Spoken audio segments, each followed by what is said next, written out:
എടാ മൊബൈൽ വേടാ phone camera ഒന്ന് മാറ്റണം.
എന്നെ ദൂരത്ത് കണ്ടിട്ട് വളരെ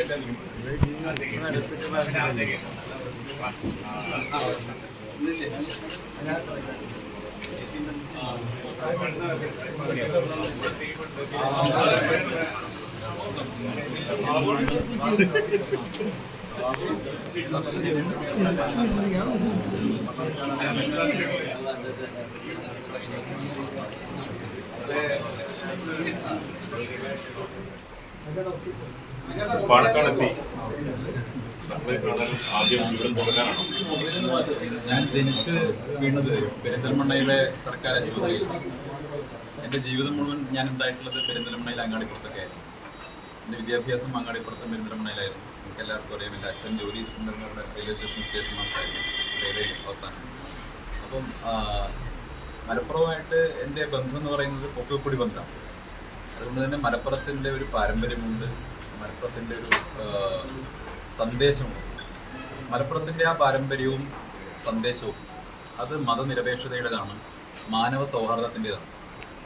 ആ സംസ്കാരം മലപ്പുറത്തിന് കിട്ടാൻ ഏറ്റവും പ്രധാനപ്പെട്ട കാരണം അത് കുടപ്പനക്കൽ തറവാടും ഇവിടെ പാണക്കാട്ടെ കുടുംബവും അവരുടെ വലിയൊരു പ്രയത്നം അതിൻ്റെ പുറകിലാണ്. കേരളത്തിനും രാജ്യത്തിനും ലോകത്തിനും തന്നെ മാതൃകയായിട്ടുള്ള ഈ മലപ്പുറത്തിൻ്റെ മാനവിക സൗഹാർദ്ദത്തിന് അടിത്തറ പാകിയത് ഈ കുടുംബമാണ് എന്ന് ഞാൻ വിശ്വസിക്കുന്നത്. ഇനി ഇവിടുന്ന് അങ്ങോട്ടുള്ള എൻ്റെ ഈ പ്രയാണത്തിൽ ഈ കുടുംബത്തിൻ്റെ തങ്ങളുടെ ഒക്കെ അനുഗ്രഹം എനിക്ക് ആവശ്യമുണ്ട്. പ്രത്യേകിച്ച് മുസ്ലിം ലീഗിൻ്റെ പ്രവർത്തകരുടെ വലിയ സ്നേഹം ഞാൻ അനുഭവിച്ചിരുന്നു. നേരത്തെ തന്നെ എല്ലാവരുമായിട്ടും ആത്മബന്ധമുള്ള ആളുകളാണ്. ഇവിടെ എൻ്റെ പഞ്ചായത്തിൽ, എൻ്റെ നാട്ടിലേക്ക് മുസ്ലിം ലീഗിൻ്റെ പ്രവർത്തകർ ഇവിടെ വന്നിട്ടുണ്ട്. അവർക്ക് എന്നെക്കുറിച്ച് നല്ല ധാരണയുണ്ട്. വ്യക്തിപരമായി വ്യക്തി ജീവിതത്തിൽ എവിടെയും മതപരമായിട്ടുള്ള രീതിയിൽ ആരോടും ഒരു വ്യത്യാസം കാത്തുസൂക്ഷിക്കുന്ന ആളല്ല ഞാൻ എന്നുള്ളത് എൻ്റെ നാട്ടുകാർക്ക് അറിയാം എന്ന പൂർണ്ണ ബോധ്യം എനിക്കുണ്ട്. അതുകൊണ്ട് തന്നെയാണ് ഇന്നലെ എൻ്റെ നാട്ടിൽ ഞാൻ വന്ന സമയത്ത് എന്നെ സ്വീകരിക്കാൻ വേണ്ടി അവിടെ ഉണ്ടായിരുന്ന യൂത്ത് ലീഗിൻ്റെ പ്രവർത്തകരൊക്കെ എത്ര സ്വീകരിച്ച് എനിക്കറിയാം, എത്ര സ്നേഹത്തോടെയാണ് സ്വീകരിച്ചത്. അപ്പോൾ ഇവിടെ നിൽക്കുന്ന പല ആളുകളും എനിക്ക് വളരെ നേരത്തെ തന്നെ വ്യക്തിബന്ധമുള്ള ആളുകളാണ്.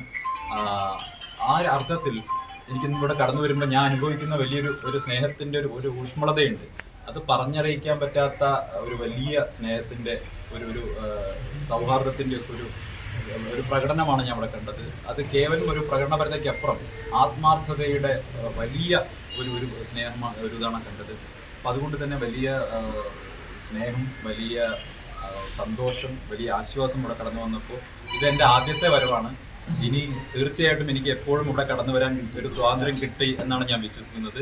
ഒപ്പം കുഞ്ഞാലിക്കുട്ടി സാഹിബ് ഇവിടെ ഉണ്ട്. അദ്ദേഹം ഞാൻ BJP യിലായിരിക്കുന്ന സമയത്ത് പോലും ഒരുപക്ഷെ ഞാൻ വിചാരിച്ചിരുന്നു അദ്ദേഹം എന്നെ തിരിച്ചറിയുന്ന പോലും എനിക്ക് അറിയില്ലായിരുന്നു. ഒരു ദിവസം പെരിന്തൽമണ്ണയിൽ എൻ്റെ ഭാര്യ ജോലി ചെയ്യുന്ന ആശുപത്രിയിൽ ഞാൻ ഭാര്യയെ രാവിലെ ഡ്രോപ്പ് ചെയ്യാൻ പോയ സമയത്താണ് കുഞ്ഞാലിക്കുട്ടി സാഹിബ് വളരെ ദൂരെ അന്ന് എന്തോ ഉദ്ഘാടനത്തിന് അവിടെ നടന്നു പോവുകയാണ്. ദൂരെ നിന്ന് കണ്ട എന്നെ അത് വാരൂട്ടിയല്ലേ വിളിക്കുമെന്ന് എന്നെ വിളിച്ചു വരുത്തി എന്നെ കൂടി കൊണ്ടുപോയിട്ടാണ് ആ ചടങ്ങ് ഉദ്ഘാടനം ചെയ്യിപ്പിക്കുന്നത്. അപ്പോൾ അത്രത്തോളം എങ്ങനെയാണ് ഒരു ഡൗൺ ടു എർത്ത് ആയിട്ട് ഒരു മനുഷ്യന് പെരുമാറാൻ സാധിക്കും? ഇത്ര കേരളത്തിലെ ഉന്നതമായ അധികാര സ്ഥാനങ്ങളിലൊക്കെ ഇരുന്ന ഒരാൾ എങ്ങനെയാണ് ഇത്ര ഡൗൺ ടു എർത്ത് ആയിട്ട് പെരുമാറാൻ സാധിക്കുന്നത്? ഞാൻ അനുഭവത്തോടെ കണ്ടെന്ന് പോയിട്ട് എൻ്റെ പാർട്ടിയിലെ പഴയ പാർട്ടിയിലെ ചില നേതാക്കന്മാർ ഇദ്ദേഹത്തെയൊക്കെ കണ്ടു പഠിച്ചിരുന്നെങ്കിൽ എന്ന് ഞാൻ അന്നേ ആഗ്രഹിച്ചിരുന്നു. അപ്പോൾ എത്ര ഉന്നതമായ സ്ഥാനങ്ങളിൽ ഇന്നലെ പറഞ്ഞത് സന്ദീപിന് പിന്നെ വലിയ കസേര കിട്ടട്ടെ എന്നാണല്ലോ പറഞ്ഞത്. ഇരിക്കുന്ന കസേരയുടെ മഹത്വം അറിയാത്തവരാണ് ആ രീതിയിലുള്ള കാര്യങ്ങളൊക്കെ പറയുന്നത്. അപ്പോൾ താൻ ഇരിക്കുന്ന കസേരയുടെ മഹത്വം അറിയാതെ സന്ദീപിന് വലിയ കസേര കിട്ടട്ടെ എന്നൊക്കെയാണല്ലോ പറഞ്ഞത്.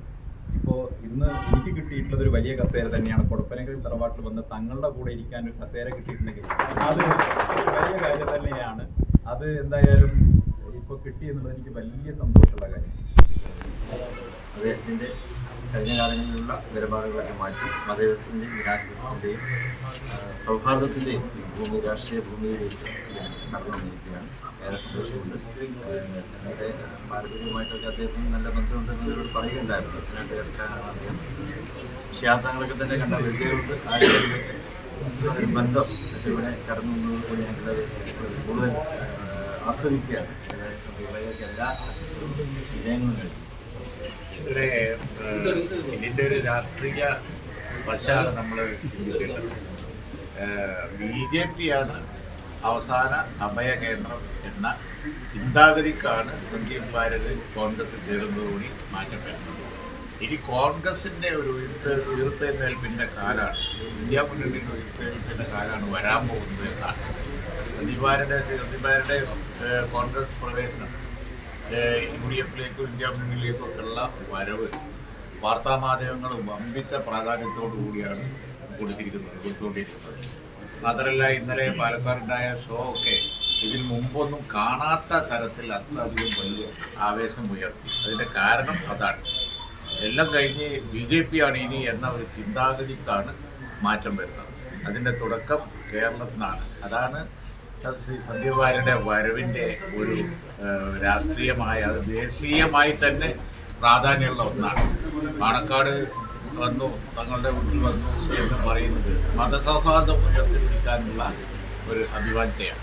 എല്ലാ ജനവിഭാഗങ്ങളും ഇപ്പോൾ ഇവിടെ വന്നു നാളെ UDF-ൻ്റെ എല്ലാ ലീഡേഴ്സിനെയും ശ്രീ സന്ദീപ് വാര്യർ കാണും. അവിടെ ബിഷപ്പ്മാരും അതുപോലെ തന്നെ മതപണ്ഡിതന്മാരെല്ലാവരും ഉണ്ടാവും. അങ്ങനെയുള്ള ഒരു കൾച്ചർ, ജീവിതം വേണം എന്നുള്ളതാണ്. ഒരു വളരെ വിഭാഗീയമായ തരത്തിൽ പോകുന്നതിനോട് താല്പര്യമില്ല, അത് മനം മടുത്തു എന്ന് അദ്ദേഹം പറഞ്ഞത്. അതാണ് നമ്മൾ സ്വാഗതം ചെയ്യേണ്ട ഏറ്റവും വലിയ വശം. അതാണ് ഇതിൻ്റെ ഒരു മാനുഷിക വശം, മാനവിക വശം.